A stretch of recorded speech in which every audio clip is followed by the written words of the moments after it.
vamos então para a palavra doutrinária de hoje. Convido os irmãos a ficarmos todos em pés e vamos ao texto do livro de Mateus, capítulo número 21, versos 28 até 32. Livro de Mateus, capítulo 21, versos 28 até 32. Glória a Deus. Diga aí, culto de doutrina. Mais bonito, gente, vamos embora. Culto de doutrina. É lugar de quê? Lugar de pensar. Olha para o colega, dá um sorriso bonitinho e diga, vamos pensar, gente. Mateus 21, versos 28 até 32. Quem já achou, diga, eu achei, pastor. Então vamos lá. 1, 2, 3.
Amém. Amém? Podemos assentar.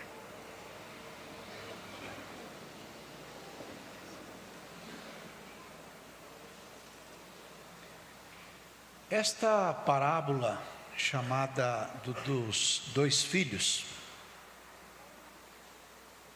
é o resultado de uma conversa um pouco mais intensa, um pouco mais dura, quando Jesus foi questionado sobre a autoridade com que fazia o que fazia. Então o Senhor faz uma pergunta para as pessoas que o questionaram, e esta pergunta deixou aquelas pessoas em maus lençóis. Isso está nos versos anteriores, dá uma olhada aí, do 23 ao 27, você vai descobrir que chegaram, quando Jesus chegou no templo, ele estava lá ensinando as pessoas, e chegaram lá os príncipes dos sacerdotes e os anciãos do povo, e perguntaram, com que autoridade o Senhor faz isto? Está no verso 23 do capítulo 21. E quem foi que te deu autoridade para fazer o que você está fazendo? E Jesus então responde. Pergunta para eles. Eu também vou fazer uma pergunta para vocês. Se vocês me responderem, eu respondo. Nada mais do que justo. Você me pergunta com que autoridade eu faço o que faço, então eu digo, eu faço uma pergunta. Se você responder a minha pergunta, eu te digo por quê e qual é a fonte da minha autoridade. Pois bem, a pergunta de Jesus foi a seguinte: o batismo de João era do céu ou era dos homens? Pergunta simples. O batismo do João Batista, era do céu ou era dos homens? E então eles começaram a pensar assim: se a gente dizer que é do céu, ele vai perguntar, então por que você não foi batizado? Se a gente disser que é dos homens, a gente vai ficar num problema grave, porque todo o povo entende que o João Batista é um profeta. Vai dar rolo. Então, Jesus olhou para eles e eles ficaram ali sem ação. Qual é a resposta? Qual é a resposta? Qual é a resposta? E eles disseram para Jesus: não sabemos. Tá bom. Já que vocês não sabem, então eu também não vou dizer com que autoridade eu faço o que eu estou fazendo. Simples assim. Então ele entra neste assunto dos 2 filhos. Bom, filho é um nome importante na Bíblia. Esta palavra. Lá no livro do Êxodo, já você encontra, logo no capítulo 4, verso 22, Deus dizendo para o faraó, pelo Moisés, dizendo assim: Israel é meu filho. Está no verso 22. Israel é meu filho. É meu primogênito. Então você deixa sair o meu povo, que senão eu vou matar o teu primogênito. Deus disse isso para o faraó. Então, lá também, no Velho Testamento, Deus já apontou que receberia outros filhos além de Israel. Está no livro de Isaías, capítulo 43, verso 6. Direi ao norte, dá, direi ao sul, não retenhas, trazei os filhos de longe, e minhas filhas das extremidades da terra, todos os que são chamados pelo meu nome, eu os criei para a minha glória, e formei, também os fiz, trazei o povo cego que tem olhos e surdos que tem ouvidos. Então abriu-se um caminho, e este caminho foi bastante bem delineado, já nós vamos chegar nele. No mesmo Isaías capítulo 56, verso 1, Deus disse: guardai o juízo e fazei justiça, porque a minha salvação está prestes a vir. Prestes a vir. Prestes a se manifestar. Bem-aventurado o homem que fizer isto, e o filho do homem que lançar mão disto, que se guarda de profanar o sábado e guarda a sua mão de perpetrar algum mal, e ele vai discorrendo sobre isto. Quando ele chega no verso 8, ele diz assim: porque a minha casa será chamada casa de oração. Porque a minha casa será chamada, verso 7, meu filho. Porque a minha casa será chamada casa de oração para todos os povos. Assim diz o Senhor Jeová, que congrega os dispersos de Israel. Ainda juntarei outros aos que já se ajuntaram. Então veja, Jesus se referiu a esse texto aí, de Isaías 56, quando ele ficou bravo lá no templo, como está registrado em Marcos capítulo 11, olha lá. Marcos 11, verso 17. Jesus ensinava dizendo: não está escrito, a minha casa será chamada por todas as nações casa de oração, mas vós a tendes feito covil de ladrões. E os escribas e os príncipes dos sacerdotes, tendo ouvido isto, buscavam ocasião para o matar, pois eles o temiam, porque toda a multidão estava admirada acerca da sua doutrina. Então, quando Jesus pegou o chicote e brigou com aquela turma que vendia as coisas da fé lá, ponto de contato de fé, essas algumas práticas que a gente vê por aí, Jesus usou o texto de Isaías 56 para falar com aquela turma. Bom, então Jesus tem bem delineado a forma de nos tornar filhos de Deus. Romanos capítulo 8, dá uma olhada, verso 12, você vai ler assim: somos devedores não à carne para viver segundo a carne, porque se viverdes segundo a carne, morrereis. Mas se pelo Espírito mortificardes as obras do corpo, vivereis.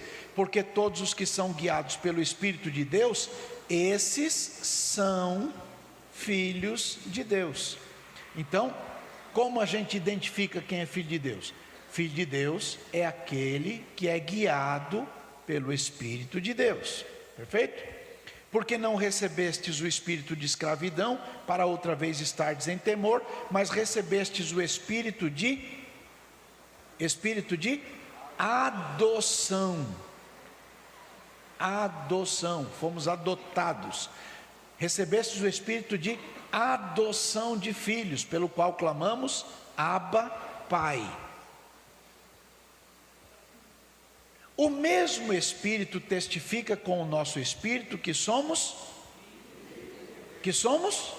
filhos de Deus.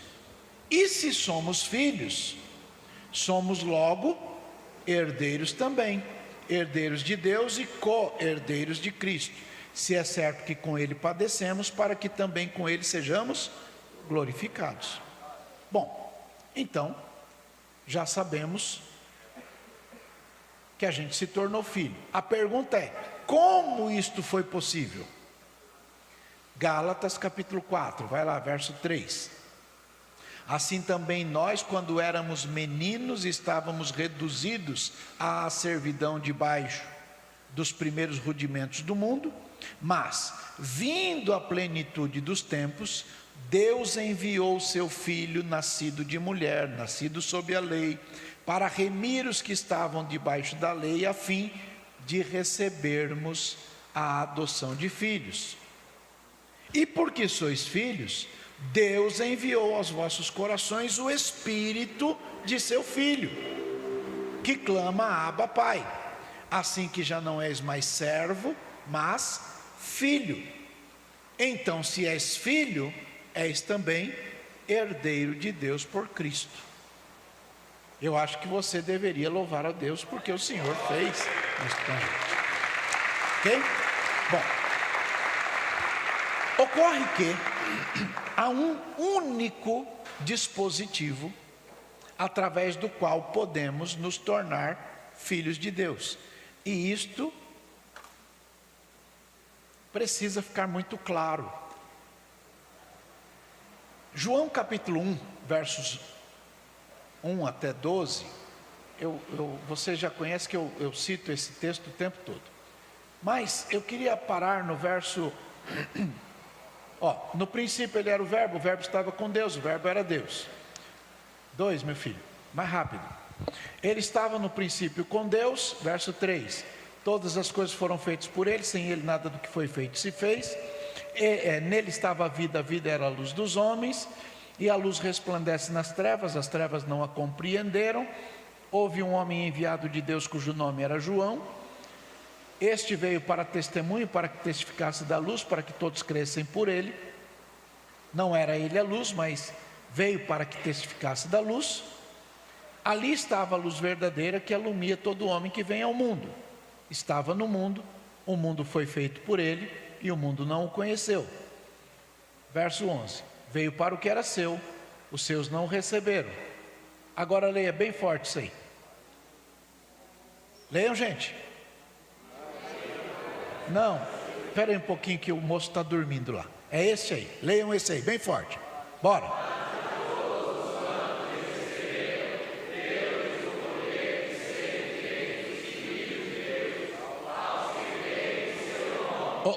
Lê de novo.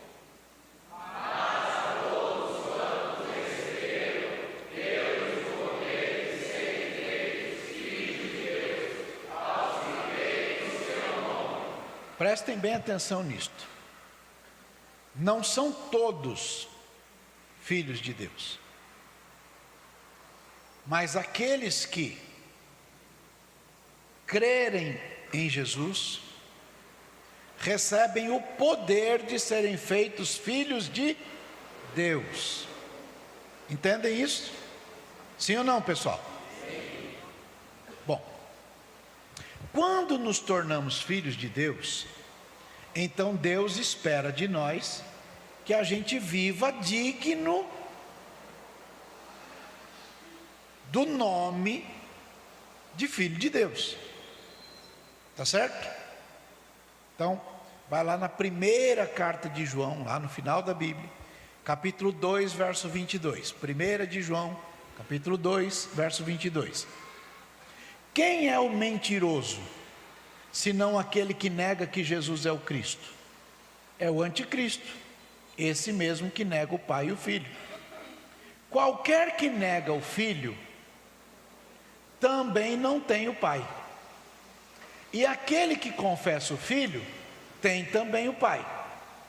Portanto, o que desde o princípio ouvistes, permaneça em vós.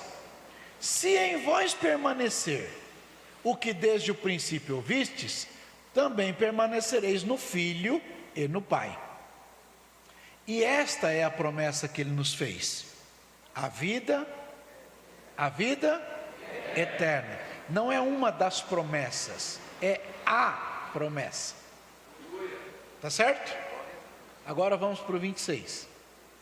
Estas coisas vos escrevi acerca dos que vos enganam. E a unção que vós recebestes dele, fica em vós. E não tendes necessidade de que alguém vos ensine. Mas como a sua unção vos ensina todas as coisas, e é verdadeira e não é mentira, como ela vos ensinou, assim nele permanecereis.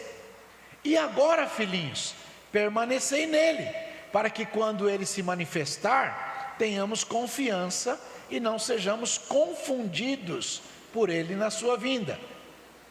Se sabeis que ele é justo, sabeis que todo aquele que pratica a justiça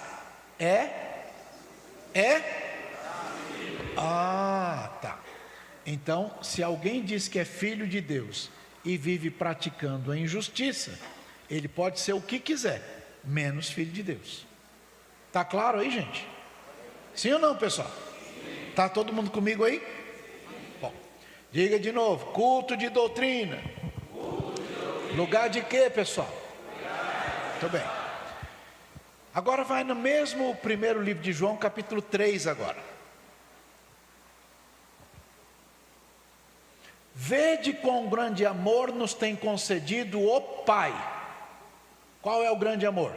Que fôssemos chamados. Então o amor de Deus nos dá a alegria de sermos chamados filhos de Deus. Aí tem um ponto: por isso o mundo não nos conhece, porque não conhece a Ele. Se conhecesse a Ele. Verso 2: amados, agora somos filhos de Deus, e ainda não é manifestado o que havemos de ser. Mas sabemos que quando Ele se manifestar, seremos semelhantes a Ele. Por quê? Assim como Ele é, o veremos. Então, queridos irmãos, verso 3: qualquer que nele tem esta esperança, a esperança de vê-lo, para sermos semelhantes a Ele, qualquer um que tem esta esperança, o que faz? Purifica-se a si mesmo, como também Ele é puro. Então não dá para combinar pecado com santidade. Não dá para combinar vida espiritual com a balbúrdia deste mundo. Não dá para comer da mesa de Deus e da mesa do Satanás. Está claro aí, gente? Sim ou não, pessoal? Sim. Muito bem. Então, logo, o privilégio de ser filho traz também a responsabilidade de ser filho. Digo, o privilégio de ser filho traz consigo a responsabilidade de ser filho. Vai lá no livro de Efésios, capítulo 5, verso 1. Efésios 5, 1. Sede, pois, imitadores de Deus como filhos amados. Sede imitadores de Deus como filhos amados. Deus ama a gente ama a Deus, então a gente tem que imitar a Deus. Pergunta se as coisas que você anda fazendo são as mesmas coisas que Deus faria se estivesse no seu lugar, decidindo o que você decide. Bom, continua lendo. E andai em amor, como também Cristo vos amou e se entregou a si mesmo por nós, em oferta e sacrifício a Deus, em cheiro suave. Mas a fornicação e toda a impureza ou avareza nem ainda se nomeia entre vós, como convém a santos, nem torpeza, nem chocarrice ou parvoíce, que não convém, mas antes ações de graças. Porque bem sabeis isto, olha lá, que nenhum devasso, fornicador, né? Ou impuro, ou avarento, o qual é idólatra. Avarento é idólatra. Sabe aquele sujeito que atravessa a piscina com um sorrisal na mão e o bicho não derrete? Ele é um avaro, avarento. O avarento é idólatra. Nenhum desses aí, fornicador, impuro, avarento ou idólatra, nenhum desses tem parte no reino de Deus. Continua lendo. Ninguém vos engane com palavras vãs, porque por estas coisas vem a ira de Deus sobre os filhos da desobediência. Portanto, não sejais seus companheiros. Verso 8. Porque no outro tempo vocês eram trevas, mas agora vocês são luz no Senhor. Então andai como filhos da luz. Porque o fruto do Espírito está em toda a bondade, justiça e verdade, aprovando o que é agradável ao Senhor. E não comuniqueis com as obras infrutíferas das trevas, mas antes condenem o que está errado. O que está errado, condenem. Não abrace só porque alguém falou. Está errado, condena, está errado. Porque o que eles fazem em oculto, até dizer é torpe. Mas todas essas coisas se manifestam sendo condenadas pela luz, porque a luz tudo manifesta. Pelo que diz, desperta tudo que dormes, levanta-te dentre os mortos, e Cristo te esclarecerá. Portanto, vede prudentemente como andais, não como nécios, mas como sábios, remindo o tempo, porque os dias são maus. Pelo que não sejais, olha lá, não sejam insensatos, mas entendam qual seja a vontade do Senhor. E não vos embriagueis com o vinho em que há contenda, mas enchei-vos do Espírito. Está claro aí, pessoal? Então aqui se faz uma necessária digressão teológica. Eu não gosto muito disso, porque eu acho que teologia é lá para a academia, mas aqui é necessário. No primeiro livro de João, capítulo 3, verso 9, vai lá. Primeiro livro de João 3, 9. Qualquer que é nascido de Deus não vive na prática do pecado. Qualquer que é nascido de Deus não vive na prática do pecado. E por que ele não vive na prática do pecado? Porque a sua semente permanece nele, e não pode viver pecando, porque é nascido de Deus. E nisto são manifestos os filhos de Deus e os filhos do diabo. Qualquer que não pratica a justiça e não ama o seu irmão, não é de Deus, ele é de outro lugar lá, é de outro time. Entenderam bem, gente? Pecado, portanto, e esta é a digressão teológica que eu precisava fazer. Pecado, portanto, não é só o errar o alvo, como alguns dizem. Aqui é pecado, pecado é errar o alvo. Não, não é só isso. Pecado é a predisposição de fazer uma mira fora do alvo, e por isso errar o alvo. Entenderam bem? Então, é premeditar o problema, é premeditar o mal, é fazer uma engenharia que resultará em benefício próprio em detrimento do outro. Isso é pecado. Mas o que é nascido de Deus não vive nisso. Quem vive nisso não é nascido de Deus. Entenderam bem, sim ou não? Está claro aí, pessoal?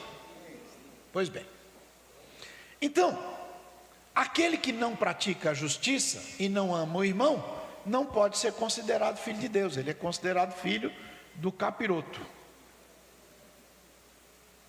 Vai lá em Filipenses capítulo 2, verso 14. Filipenses 2, 14. Fazei todas as coisas sem murmuração e sem contenda. Verso 15. Para que vocês sejam irrepreensíveis e sinceros. Olha lá. Filhos de Deus, inculpáveis, no meio de uma geração corrompida e perversa, entre a qual vocês devem resplandecer como astros no mundo. Veja o verso 16. E como é que você faz isso? Retendo a palavra da vida, para que no dia de Cristo, eu, Paulo, dizia ele, possa me gloriar de não ter trabalhado em vão, de não ter ensinado doutrina em vão. Guardem a palavra. Está claro aí, gente? Bom, portanto a gente deve exercitar o amor pelos filhos de Deus. Vai de novo na primeira carta de João, capítulo 5 agora, verso 1. 1 de João, capítulo 5, verso 1. Travou lá de novo, meu Pai do céu. Todo aquele que crê que Jesus é o Cristo, é nascido de Deus. E todo aquele que ama ao que o gerou, também ama ao que dele é nascido. Nisto conhecemos que amamos os filhos de Deus, quando amamos a Deus e guardamos os seus mandamentos. Porque este é o amor de Deus, que guardamos os seus mandamentos. E os seus mandamentos não são pesados. Porque todo o que é nascido de Deus vence o mundo. E esta é a vitória que vence o mundo, a nossa fé. Então veja, qualquer pessoa que diz que ama a Deus, mas aborrece o irmão, não passa de um mentiroso.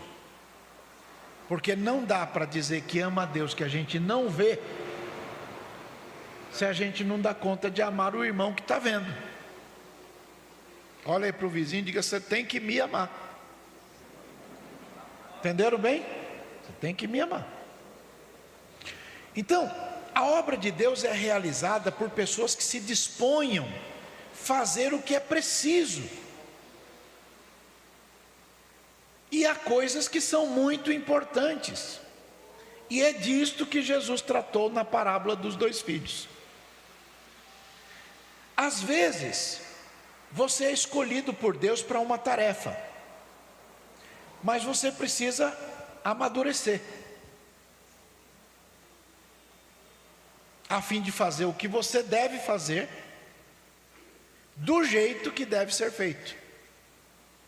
Porque se a gente for antes da hora, não vai dar certo. Em Atos capítulo 7, verso 24, você vai ler que Moisés já sabia que Deus iria tirar o povo de Israel do Egito pelas mãos dele. Moisés já sabia disso. Está em Atos capítulo 7, verso 24 e 25. Porém, quando ele matou o egípcio, ele foi para o deserto, ficou lá 40 anos. Ele sabia que era ele, mas não era a hora. Entenderam bem, sim ou não, pessoal? Então, sem o amadurecimento, a gente não vai estar pronto para fazer o que tem que ser feito. Hoje, você está um pouquinho mais maduro do que esteve ontem. Algumas bobagens que você faz hoje, daqui a mais um pouquinho você já não vai fazer mais, porque você vai amadurecendo. E algumas coisas que você hoje já não faz porque é maduro, no passado você fazia.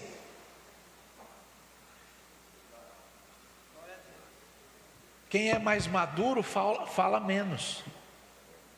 Quem é mais maduro, resolve as coisas com rapidez. Quem é menos maduro, fica prolixo. Entendem? Bom, outra coisa interessante. Êxodo capítulo 6, verso 20. Você descobre que a família de Moisés não o credenciava para o serviço que ele tinha que fazer. Porque Moisés era filho de um sobrinho com uma tia. E isso é um problema. Porque em Levítico, capítulo 20, verso 19, diz que isso é pecado.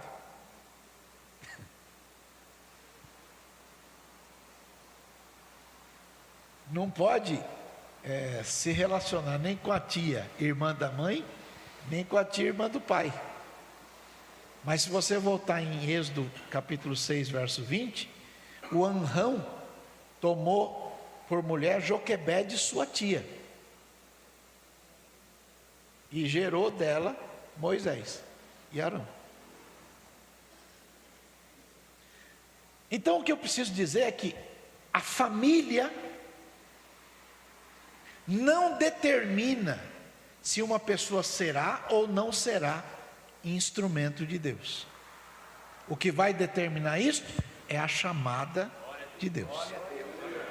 Está claro? A origem sua, de onde você veio, não determina o que você vai ser na obra de Deus. O que determina o que você vai ser na obra de Deus é o chamado de Deus.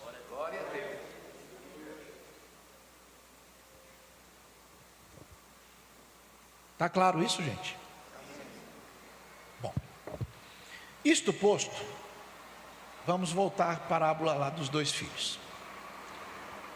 O contexto daquilo, vira uma página para trás, você vai perceber que Jesus estava falando com os trabalhadores na vinha, às diversas horas do trabalho, está lá no capítulo 20. E lá Jesus está ensinando que a antiguidade não credencia ninguém para o galardão. O que credencia alguém para o galardão é o modo como Deus vê o seu esforço. Ponto. Está claro aí? Está no capítulo 20, do verso 1 até o verso 16. Em seguida, Jesus anuncia a morte dele e a ressurreição dele. E isto provoca a intervenção de uma mãe pedindo uma boa posição para os dois filhos dela. Ela pede: quando o senhor vier, coloca o meu filho do seu lado direito, outro meu filho do seu lado esquerdo. E lá Jesus ensina que esse negócio de lugar aí, quem resolve é o pai. Onde cada um senta, o que cada um faz, isso aí é decisão lá do pai. Então Jesus cura lá duas pessoas que eram cegas, e isto faz que um monte de gente passe a seguir Jesus. Então Jesus vai para Jerusalém. Quando Jesus chega em Jerusalém, tem aquilo que a gente chama de entrada triunfal em Jerusalém. Vai lá no capítulo 21 de Mateus, o verso é o número 4. Isto aconteceu para que se cumprisse o que foi dito pelo profeta, que diz: dizei à filha de Sião, eis que o teu rei vem aí, manso, assentado sobre uma jumenta e sobre um jumentinho, filho de animal de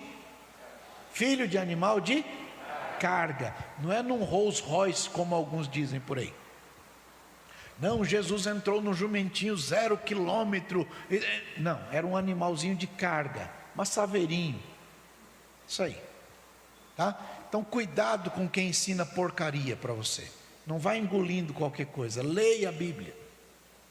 Tá claro, gente? Bom, Quando Jesus entrou em Jerusalém, sob aquela euforia toda, era o cumprimento de uma profecia lá do livro de Zacarias. Vai lá, Zacarias capítulo 9, verso 9. Zacarias 9, 9.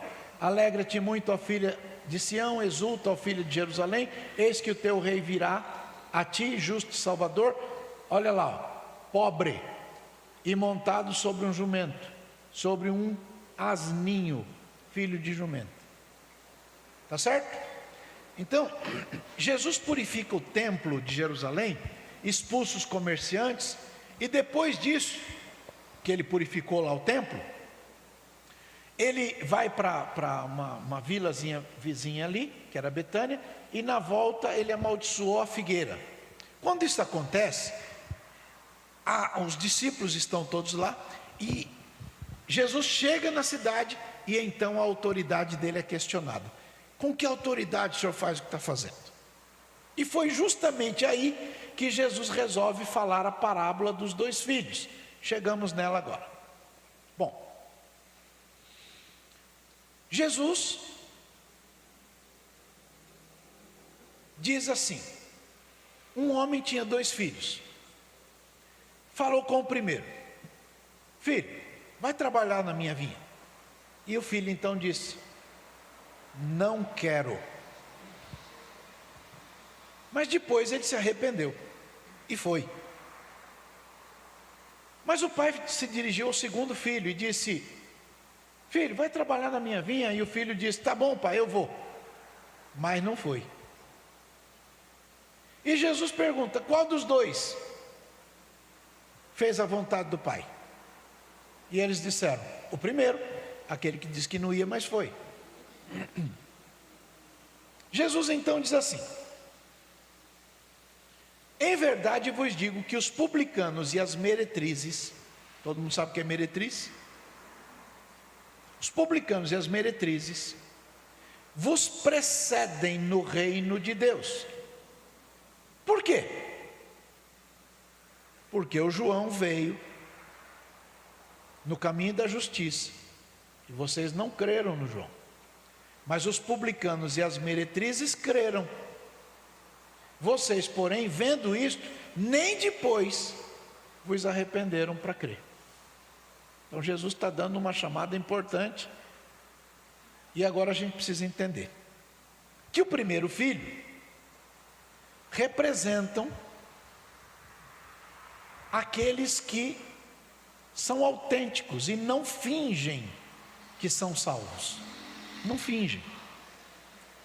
Mas quando se arrepende, andam direito como os filhos de Deus que lemos agora há pouco. Mas os outros são aqueles que vivem fingindo que são o que não são. Entendem isso?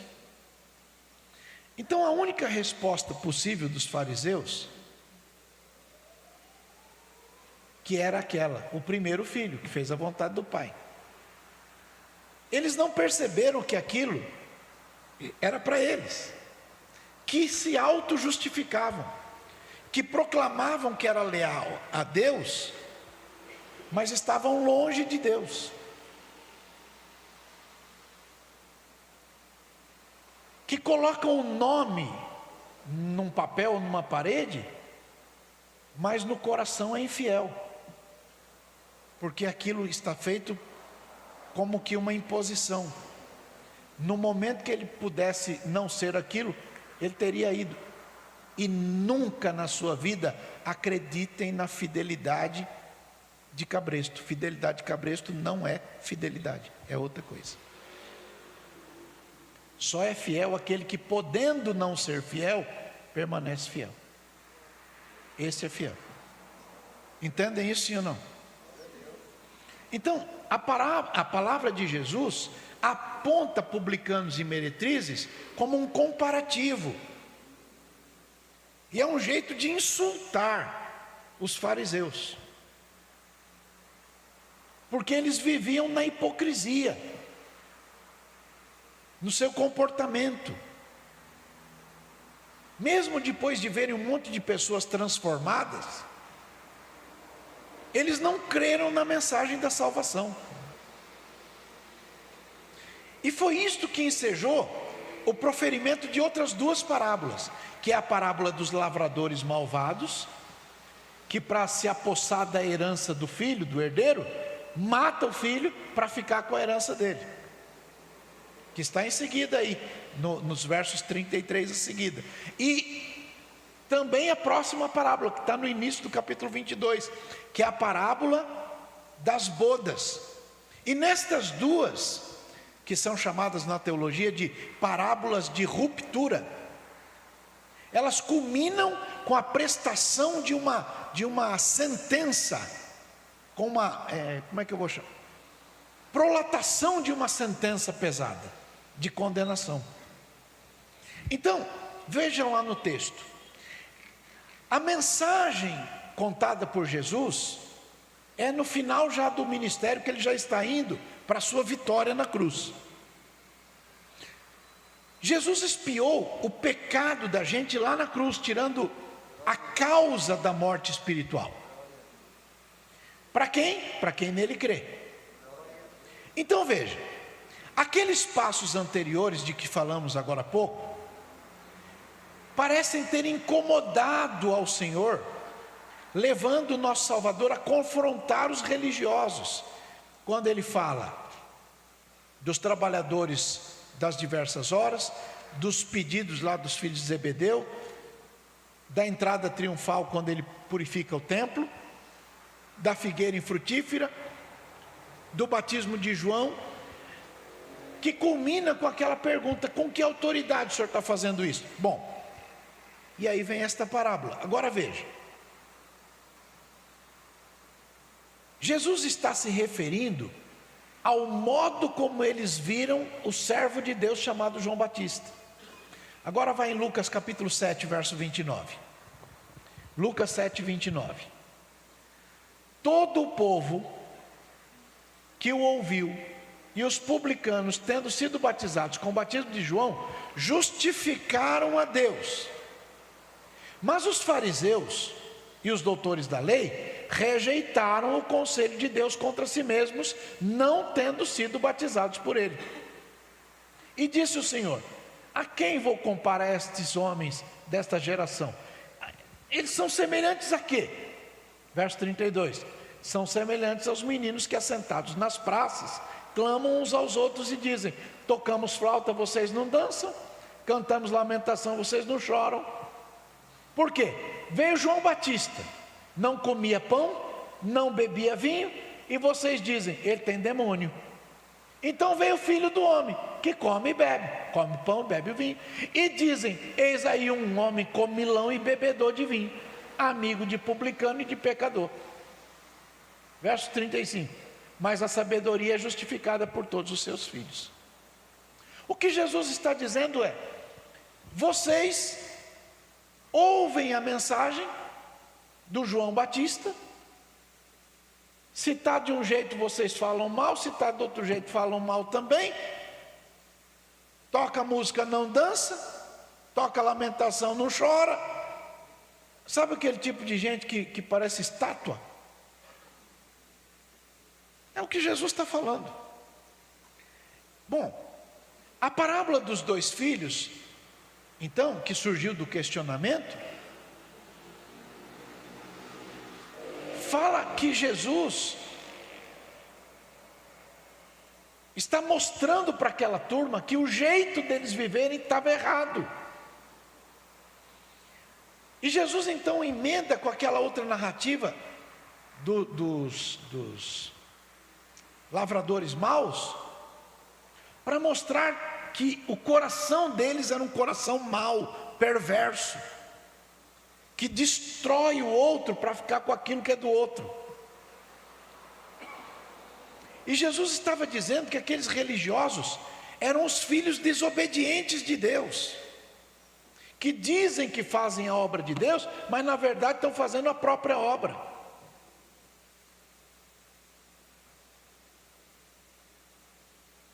Jesus não avalizou o comportamento de publicano e meretriz. Não é isso. O que Jesus está dizendo é que quando essas pessoas se convertem de verdade, eles não fingem que são crentes. Eles são crentes. Lucas capítulo 8, vai lá, versos 1, 2 e 3. Lucas 8. Aconteceu depois disso que andava de cidade em cidade, de aldeia em aldeia, pregando e anunciando o evangelho do reino de Deus. E os 12 iam com ele. Também algumas mulheres que haviam sido curadas de espíritos malignos e de enfermidades. 2 pontos. Maria Madalena, da qual saíram? Então, antigamente ela tinha 7 demônios, mas agora ela não tem mais 7 demônios, agora ela está livre, ela está seguindo Jesus. A outra é Joana. Joana era esposa de um alto funcionário do governo, chamado Cusa, que era procurador do rei Herodes. E tinha uma outra chamada Susana, e muitas outras. Olha o que elas faziam: serviam com as suas, não fingiam que era crente, eram crentes envolvidos na obra. Não é um crente que diz que é crente, mas na hora da oferta tem outro comportamento. Não é um crente que diz que é crente, mas fala contra o dízimo na obra do Senhor.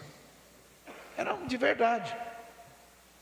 Não é pessoa que finge alguma coisa, é aquilo que é autêntico. Publicano e meretriz, quando se converte de verdade. Não é um fingimento de conversão, que na igreja é santo e em casa é um sei lá o quê, que na igreja fala língua estranha e na esquina vive falando palavrão, que na igreja toma ceia e no boteco vai encher a cara de cachaça. O que Jesus está dizendo é: publicanos e meretrizes, quando se converte mesmo. A vida velha ficou no passado, agora é diferente. E então ela se envolve com as coisas de Deus, com a casa de Deus, com a obra de Deus, com o ministério de Deus. Então veja, é disto que Jesus está falando. O salvo é aquele que não finge que é salvo, mas ele aplica seu tempo, sua vida, sua história, seus recursos nas coisas de Deus, procurando alcançar outros, que é o que essas meninas faziam. E nisto eles são diferentes dos religiosos que criticam, que apontam, mas não fazem. Quer ver? Gente, eu sirvo a Deus não é muito tempo, mas em dezembro vai fazer 56 anos que eu estou na igreja. Na igreja, quem mais murmura é quem menos contribui. Quem mais critica é quem menos faz. Quem mais fica dando palpite em tudo que o outro faz é quem menos trabalha. É assim. Acha defeito em tudo. Acha defeito no pregador, no cantor, no músico, na cor da guitarra. Ele vive o tempo todo achando problema. Por quê? Porque não está comprometido com as coisas de Deus. Agora veja, Mateus capítulo 23, vai lá, capítulo 23, que é uma sequência, 20, 21, 22, 23, veja o capítulo 23. Jesus falou à multidão e aos discípulos dele: na cadeira de Moisés estão assentados os escribas e fariseus. Observam e façam o que ele dizer para vocês fazerem, mas não imitem o que eles estão fazendo. Não andem do jeito que eles andam.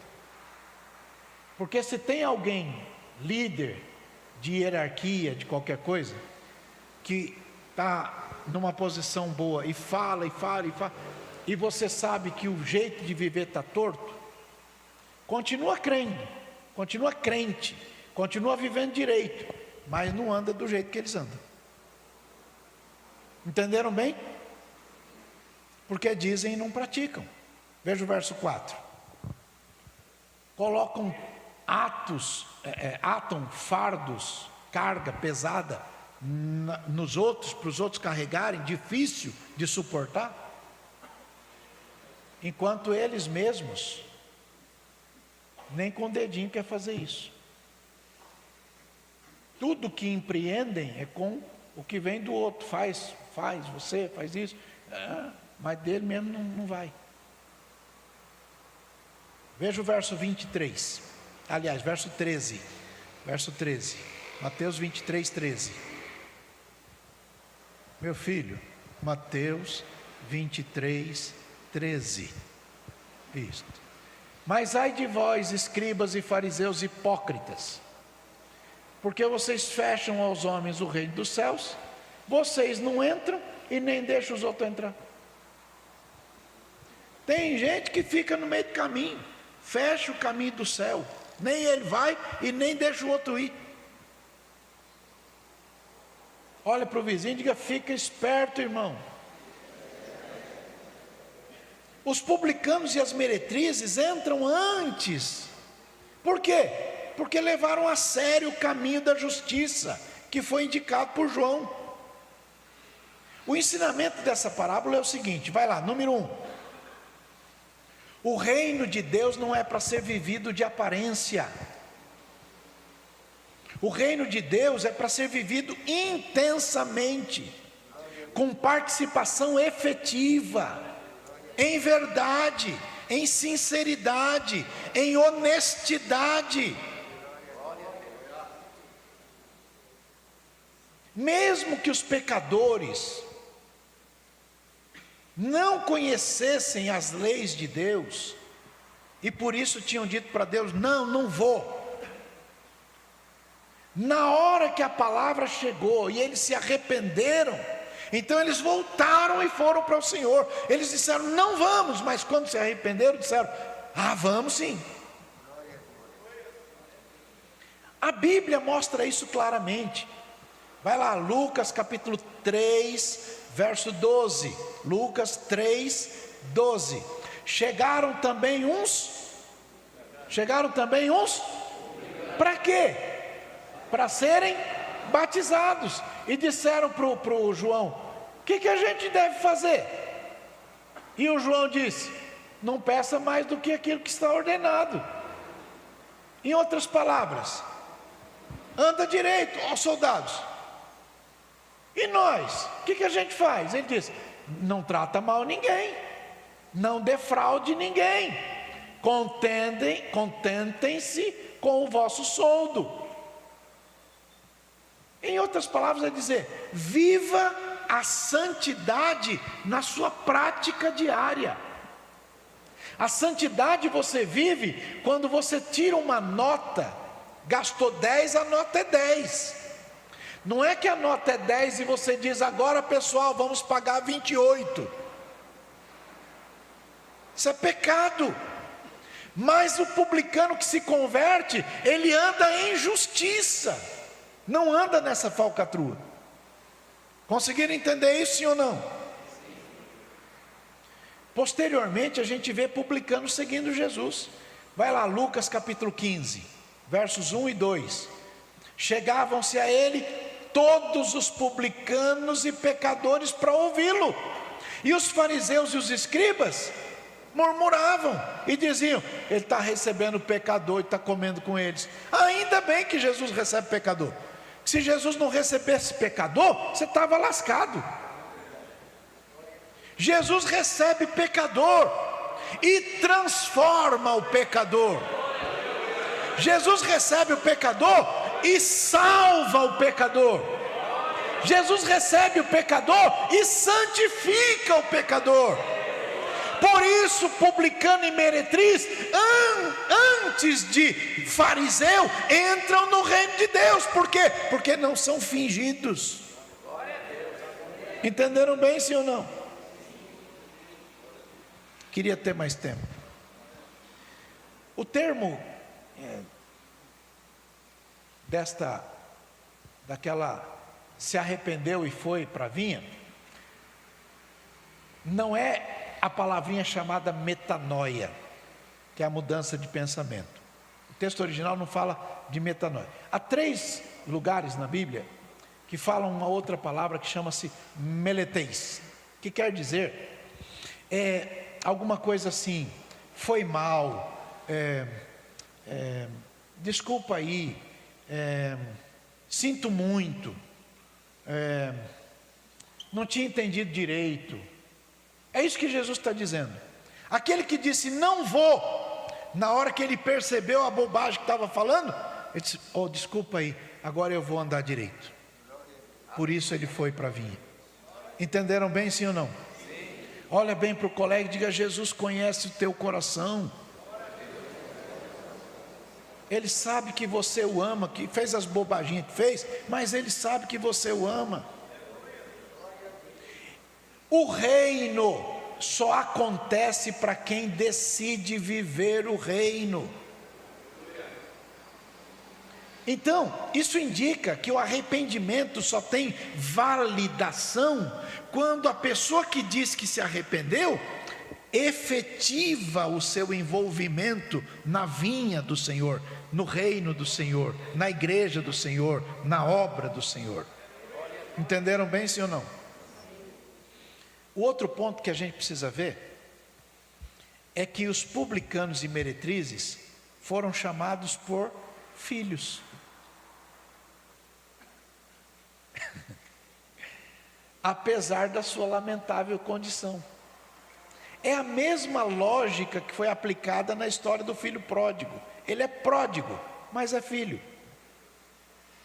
Está no chiqueiro, mas é filho. No capítulo 15 de Lucas não tem 3 parábolas. No capítulo 15 de Lucas só tem uma parábola. Está escrito lá: e propôs-lhes uma parábola. É uma parábola só. Esta parábola consiste de 3 elementos. Um elemento é a moeda, outro elemento é a ovelha e outro elemento é o filho. É uma única parábola. Alguém perde a moeda, acende a luz, varre a casa, procura e acha. A ovelha se perde, alguém vai atrás e traz de volta. Mas o filho não. O filho sabe onde é a casa do pai. E o filho sabe o que tem que fazer. E o filho sabe que decisão tomar. Moeda é inanimada. Ovelha é animada, ela se movimenta, mas ela não tem raciocínio lógico.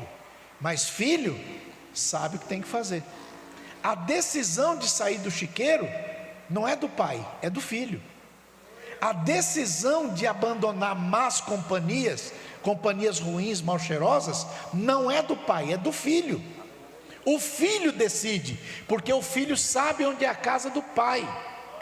E quando o filho se levanta para ir para a casa do pai, ele não tem roupa bonita, não tem shopping no caminho, não tem dinheiro para comprar nada, ele está mal cheiroso, maltrapilho, ele está horroroso, mas ele está indo. Por quê? Porque a decisão de sair da lama é do filho, e onde se resolve as coisas é na casa do pai. Na casa do pai tem banho, na casa do pai tem roupa, na casa do pai tem comida, na casa do pai tem o que precisa. O filho sabe onde é a casa do pai. Levanta a mão e diga: eu sou filho de Deus.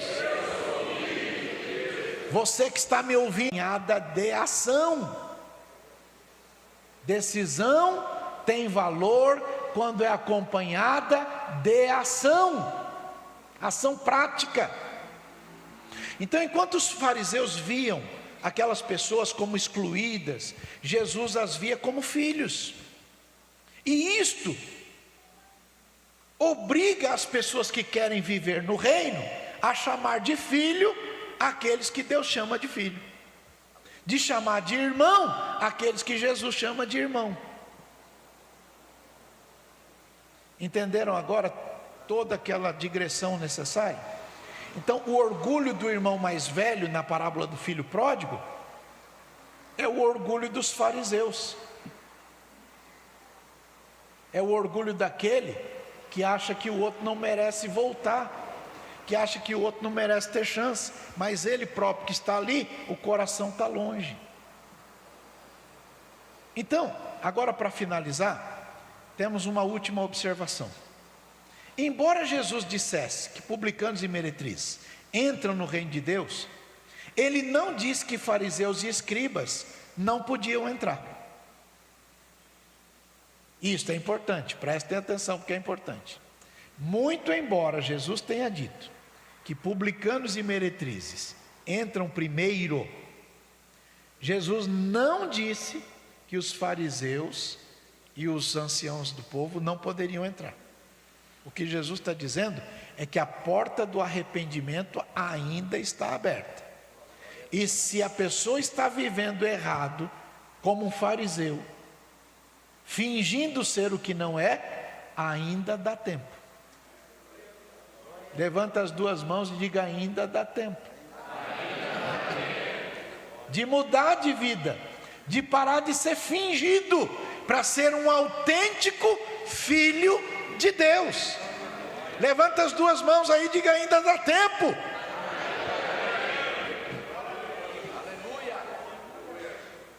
Quando Jesus disse quem crer e for batizado, percebam que tem uma conjunção aditiva. Não é só crer, é crer acompanhado de atitude prática, que vai descortinar o que você crê. Batismo não salva ninguém, mas a recusa do batismo condena. Consegue entender isso? Agora veja. Logo então, o foco é o arrependimento, que leva à obediência ao Pai. Então, a vida no reino não depende de apenas um sim para Deus. A vida no reino depende de se efetivar com atitudes concretas, que vão revelar que a pessoa é de fato convertida em filho de Deus. E como é que a gente descobre que é filho de Deus? A gente descobre que ama a Deus amando o irmão. Olha para o vizinho e diga: deu conta de entender essa aí, irmão?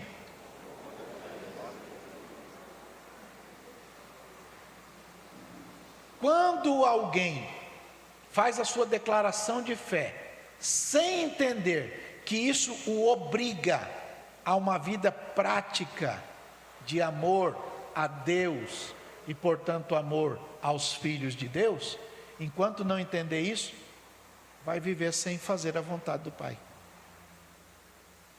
E aí eu termino pedindo que vocês leiam Colossenses capítulo 3, versos 1 até 17. É uma leitura rápida. Portanto, se já ressuscitastes com Cristo, buscai as coisas que são de cima, onde Cristo está assentado à destra de Deus. Pensem, olha o verbo pensar, pensem nas coisas que são de cima, não nas que são da terra. Porque vocês já estão mortos e a vossa vida está escondida com Cristo em Deus. Quando Cristo, que é a nossa vida, se manifestar, então também vós vos manifestareis com Ele em glória.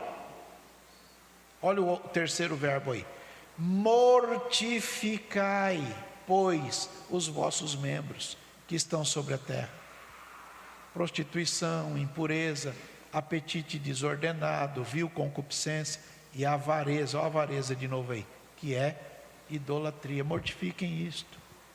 Briguem contra a avareza, briguem contra a impureza, briguem contra a prostituição, briguem.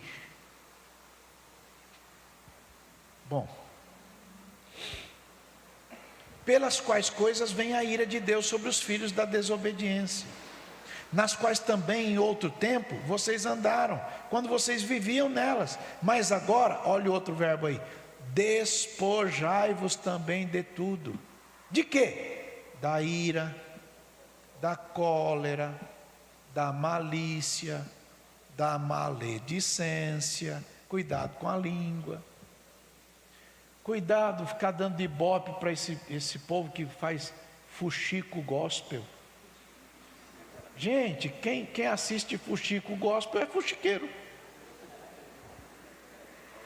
Quem vive na fofoca espiritual é fofoqueiro. Cuidado, gente. Cuidado, você é de outro time. Volta lá no verso 8. Despoje-se de ira, cólera, malícia, maledicência, palavras torpes da vossa boca. Gente, você é crente. Um dia desse me mandaram um videozinho de uma pastora pregando, não sei que lugar que foi.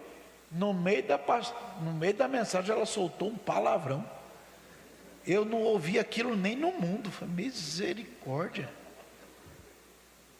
Eu falei para o irmão, não manda mais esse trem para mim não, irmão. Quero isso não. Tira as palavras torpes, que daqui a pouco você está falando igual. Fala palavrão o dia todo no serviço, quando chega na igreja, daqui a pouco você está falando palavrão lá também. Um dia um irmão viajou comigo no carro. O irmão Oswaldo Frias estava comigo.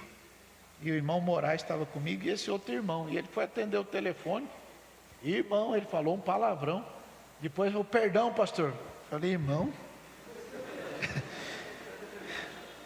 Só a graça de Jesus. Olha, continua lá. Verso 9. Não mintam. Não mintam. Tem gente que mente, nem judeu, nem circuncisão, nem bárbaro, nem cita, nem servo, nem livre. Porque Cristo é tudo em todo mundo. Olha o próximo verbo. Revesti-vos, pois, como eleitos de Deus, santos e amados, de entranhas de misericórdia. Como é que pode ser crente e não ter misericórdia? A Bíblia diz que o juízo será sem misericórdia sobre aqueles que não exercitam misericórdia. Se você não tem misericórdia, no dia do seu juízo, vai ser sem misericórdia. Olha para alguém aí e diga, tem misericórdia, irmão.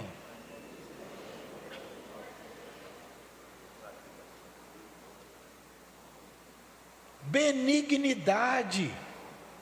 Tenha um coração benigno, queira o bem dos outros. Humildade, seja humilde. Humildade não é sinônimo de pobreza, não, porque tem gente pobre que é orgulhoso, e tem gente rico que é humilde. Seja humilde. Tenha mansidão. Tem gente que é pavio curto, vive o tempo todo sanguíneo. Que isso? Tenha paciência, longanimidade. Espera mais um pouquinho, anda a segunda milha. Próximo. Olha o próximo verbo lá.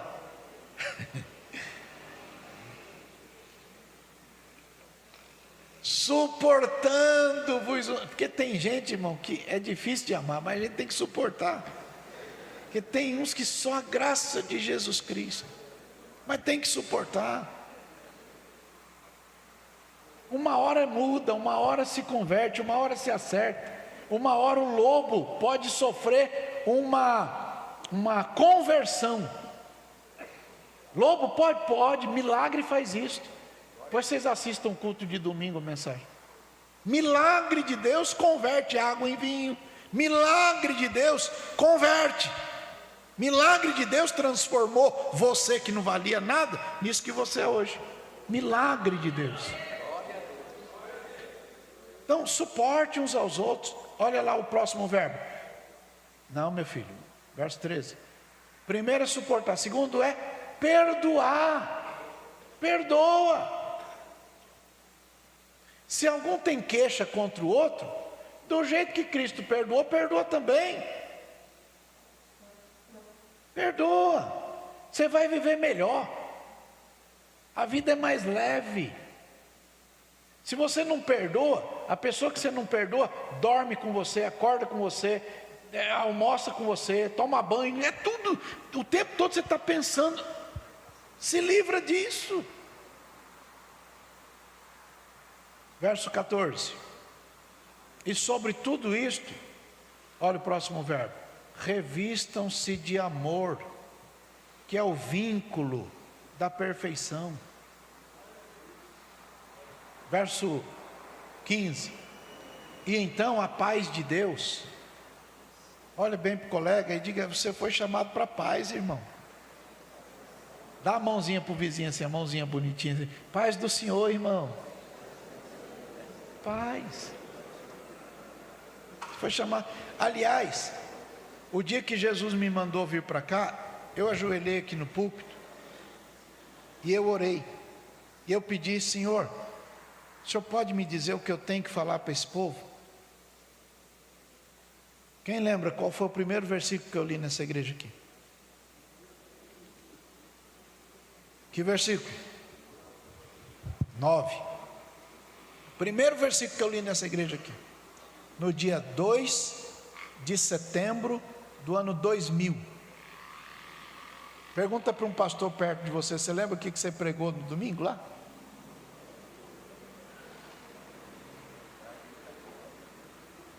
Este versículo, o Espírito do Senhor mandou eu falar no dia 2 de novembro, 2 de setembro do ano 2000, aqui. Bem-aventurados os pacificadores. Por quê? Porque os pacificadores serão chamados. Pacificador é filho de Deus. Encrenqueiro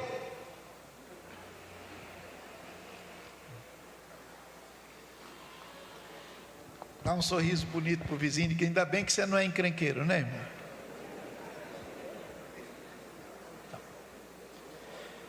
Vamos lá. Nós estávamos no verso 15, né? A paz de Deus, verso 15. A paz de Deus, para a qual também foste chamados, em um corpo domine em vossos corações, e sede. E sede? Sede o que, gente? Tenha gratidão na alma, irmão. Na hora que você for fazer as coisas para Deus, tenha gratidão. Na hora que você for servir a obra de Deus, tenha gratidão. Na hora que você for trabalhar, tenha gratidão. Na hora que você for sentar para comer, tenha gratidão. Na hora que você estiver no culto, tenha gratidão. Na hora do ofertório, tenha gratidão. Na hora de dizimar, tenha gratidão. Na hora de cantar, tenha gratidão. Na hora de tocar, tenha gratidão. Na hora de fazer alguma coisa, faça com gratidão na alma. Sejam agradecidos. Verso 16. A palavra de Cristo habite em vocês abundantemente, em toda sabedoria, ensinando-vos e admoestando-vos uns aos outros. Como que a gente admoesta? Com salmos, com hinos, com cânticos espirituais. Não é acusando, botando o dedo no nariz. Também você fez isso, por isso que está. Não, não é assim não. É com salmos, hinos, cânticos espirituais. Cantando ao Senhor em vosso coração. Tem gente que não dá conta de aconselhar ninguém. Irmão, você está assim porque você fez isso. Você está assim porque... Que é isso, irmão? Você não foi chamado de juiz.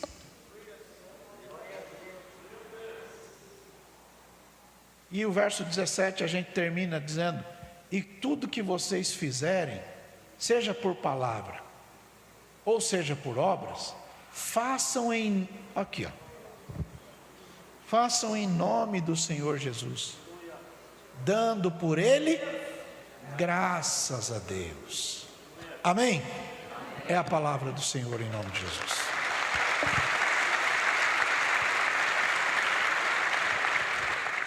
Conheça mais da ADSM através dos canais no YouTube, TV ADSM, no Instagram, @ADSM_oficial e no Facebook, facebook.com/ADSM oficial.